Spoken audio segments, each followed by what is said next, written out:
Domino's, it's a funny one that they put planning permission in, well, probably over a year ago. It was heavily objected. Nobody in the area seems to want it. Local council didn't want it, and all of a sudden there's a sign on the door saying we'll be up and running in a month's time. So it's something, it's almost like something a little bit underhanded went on there. But he said it. yeah, well, it is a bit like that, isn't it? I do know Domino's are going into a lot of these like smaller towns, Sheringham, North Walsham. So it'd be interesting to see or hear from some of the people that they have gone to places like Sheringham. I don't think they're in North Walsham yet, but places whether it's had a positive or a negative effect. There's a part of me that thinks it will absolutely have an effect on us, and not in a good way. But on the other hand, I think if you like the Domino's pizza, you probably wouldn't like our style of pizza anyway. We're a very different clientele. I think a lot of people tend to lean towards the homemade, the artisan.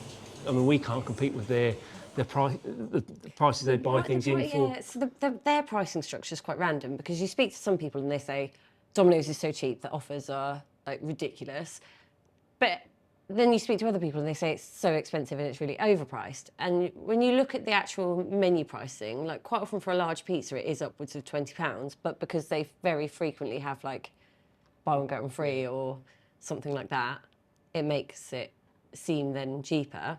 But it's going to be a different market, because I think it will be, yeah. Only. And it's not like we just do pizzas. I mean, with our burgers and the flatbreads and the loaded fries, and I say 90%. We need to try and work that out. It's over 90% of our produce is homemade. So there's very little stuff that we actually buy in or is processed, and I think people buy into that. So I mean, there's another. I was reading about like McDonald's, Burger King.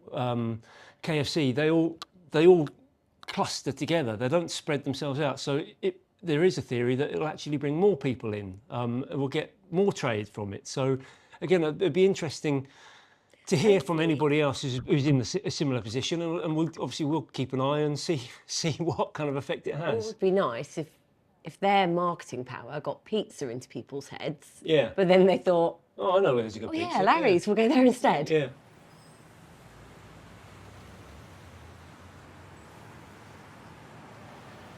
So that sign's going to be lit till 11 o'clock at night, 7 days a week. They've got in their planning permission where they're going to park, but I need to go and check it out because it's all double yellow lined. Or here, this is disabled parking. And then round the corner is Roy's DIY. They can't use that car park. I'm not entirely sure, but apparently there is some behind somewhere that they can park. Yeah. Coming soon. I'm optimistic that it'll bring people in. It's a very different style. It's takeaway, it's not dine-in. You don't have the variety that we have. You don't have the same experience you get from us and our staff, I don't think. People will try it. Yeah, and I think for the first month we might take a bit of a kicking. Yeah. And unfortunately they're opening right on our peak season, so we count on these few months to carry us through the winter. So, I mean, they've timed it for them for the best case scenario, but it's probably the worst case scenario for us. But it'll be what it'll be. We've got really, really good local support. Yeah.